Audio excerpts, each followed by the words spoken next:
Hi everyone, we're doing our next video and it's going to be about factoring.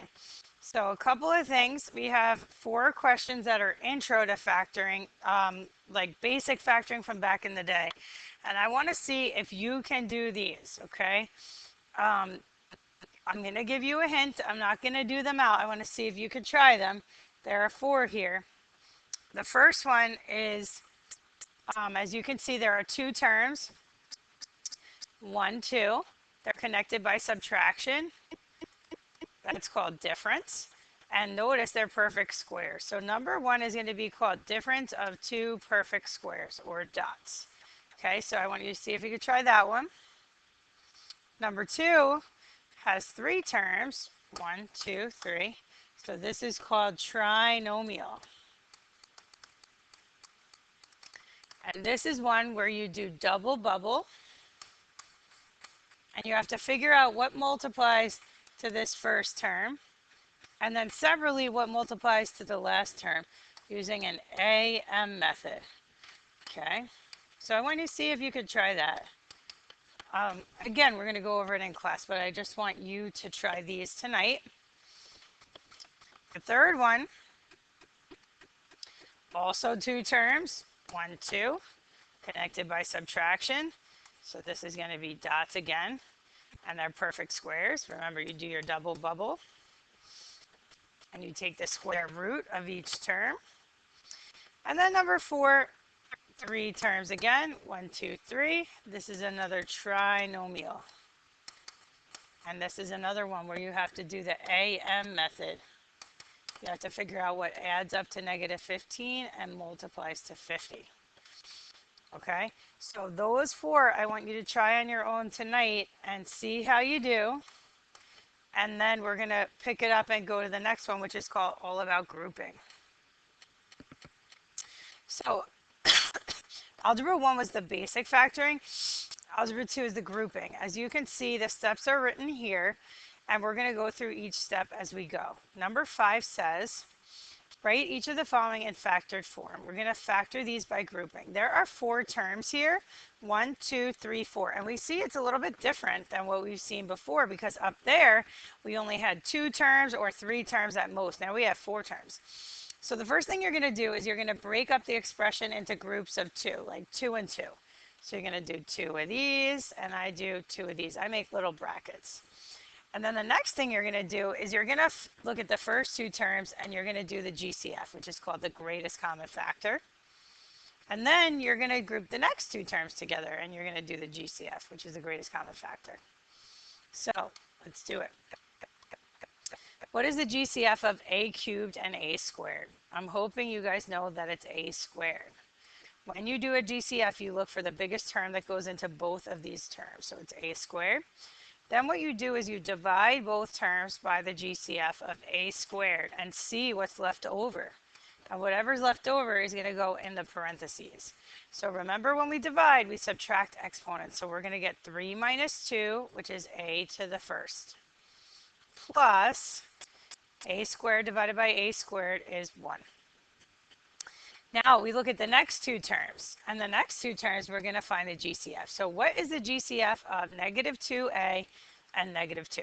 You may say it's 2, which is not wrong, but I'm actually going to pull out a negative 2. So if I bring a negative 2 in the front, remember I put the GCF in front of the parentheses, and I open up my parentheses, and then I write what's left over inside.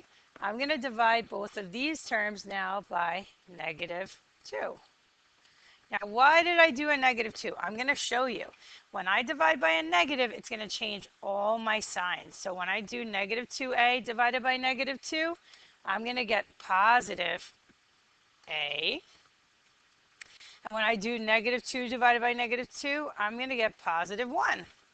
Oh man, look at that. There's a reason we did this, because now what we can see is that these 2 parentheses here match. And since they match, they're both a plus 1, we technically have a new GCF. So I want you to look at this. If I highlight one in, I'll use yellow here. This is green, just kidding. You could see that this one has an a plus 1, and then separately, in blue, this has an a plus 1. So this a plus 1 kind of acts like a new GCF. And when we take it out to the front, a plus 1, a plus 1, then we got to think about, well, what's going to be left over? Well, divide both by a plus 1. What's left over? Oh, let's see. I'm going to circle it in red. A squared minus 2. So basically, you're going to see that if the bubbles match, they go together and become a new GCF of a plus 1. And then the things that are on the outside, the terms that are on the outside, becomes the new other parentheses. Let's try the next one together, and you're going to get the vibe, okay? You're going to see the routine. So if you look at number 6, you see that these are not in standard form. So I'm going to rewrite this and switch the order of these two terms. So I'm going to write x cubed plus 5x squared minus x. Actually, you're going to switch that as well, minus 5. And that's now called standard form because it's going from highest to lowest. Now I'm going to proceed with my steps again. So I'm going to group the first two terms together. I'm going to do the GCF. And then I'm going to group the second two terms together. I'm going to do the GCF. What is the GCF of x cubed and 5x squared? If you look, it should be x squared, the biggest term that goes into both terms.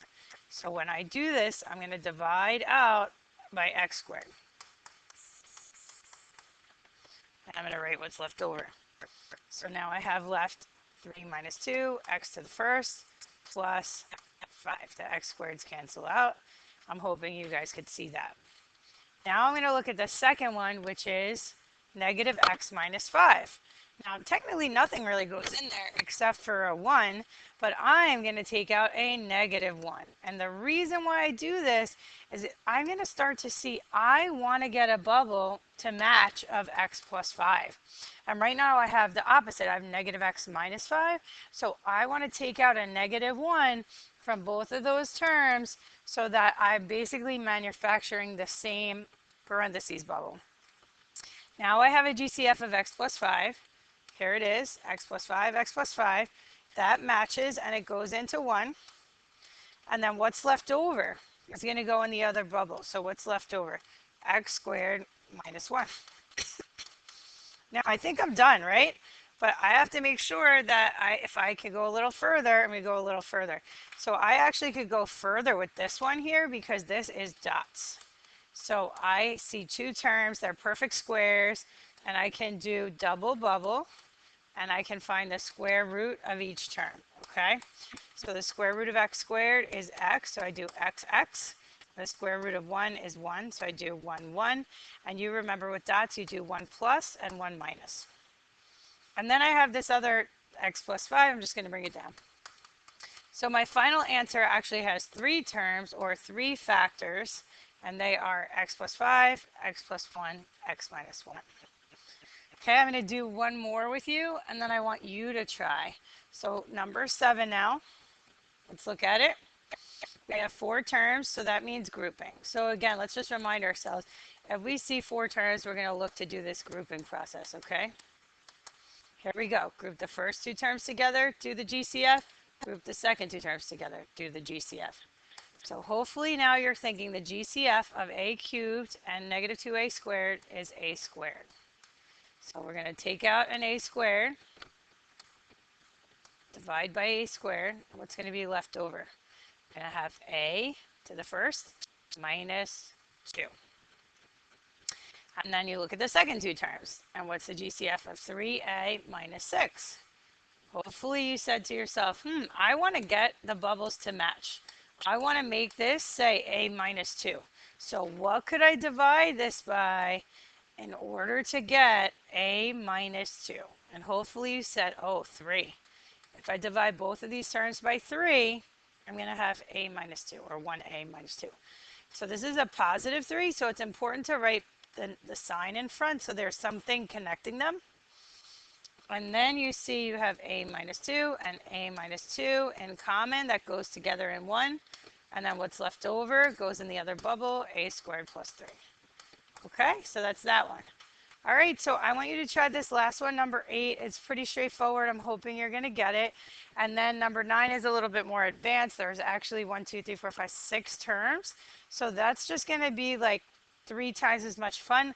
I don't want you to dwell on this one, number 9, because that one to me is a little bit more advanced. And I don't necessarily see that being on the Regents per se, but I do want to give you the hint of you're going to do 2, 2, and 2. All right, good luck.